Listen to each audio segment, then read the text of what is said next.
I had the amazing opportunity to do my observations at the International Newcomers Academy here in Fort Worth, Texas, also known as INA. The brainchild that became INA was initially thought of in 1983, but the idea was turned down. It wasn't until 1993 that the plans were approved and INA was born. INA is located off of Campbell Boulevard in West Fort Worth. It is surrounded by businesses and lower to middle class families. All of the students at INA have only been in the United States a matter of a few weeks.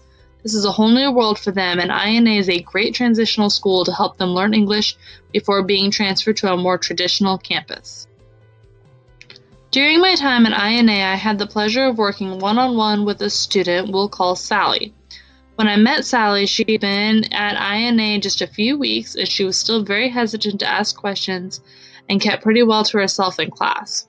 After a few weeks of working together, she began to open up to me about her classes, her family, and really started to enjoy the work we were doing together.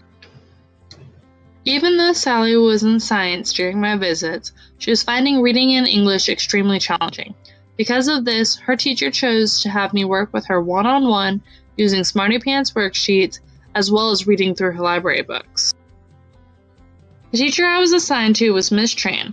She teaches 6th and 7th grade science. She is fluent in 2 languages, including English, and is learning more and more Spanish the longer she works at INA. I thought this was great for the students to have a teacher who is also an English language learner. Ms. Tran used all kinds of resources to help her students succeed, including quizzes, Achieve 3000, and YouTube videos. She also did a lot of hands-on learning and projects, including using different science tools such as microscopes and cell models. Giving the students this hands-on experience helped bridge the gap in the language barrier in some ways. She had Spanish-English dictionaries the students could use to assist them in their work. She also spoke of specialty dictionaries for science that would assist the students in subject-specific vocabulary. When I met Sally, she had just moved to the U.S. from Honduras. She told me that she preferred going to school there because the classes were easier and she understood the language. She really enjoyed taking Spanish while she lived there. Her favorite subject in both countries was math because the numbers transcend most languages. Sally told me that the science classes were harder here than what she had in Honduras. She also mentioned that she had more homework. When I asked if she felt that her classes in Honduras had taught her enough that she could continue her education here in the United States, she agreed. I think she had learned some spoken English there, and that has helped her make the transition.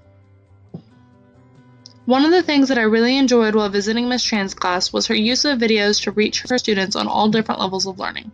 One video in particular was of a Russian astronaut speaking in English about her personal hygiene routine while living on a space station.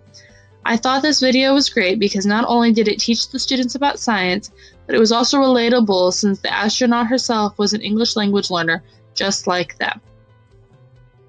Ms. Tran was a great teacher, and you could really tell that she cared about her students. She was tough on them when they lost or didn't do their homework. She was quick to reward them when they did well and help them when they struggled. She made sure to continue to challenge them while keeping learning fun, and I could just tell by the atmosphere that they respected her. I had a great experience at INA, and I'm looking forward to seeing all the great things they will continue to do there.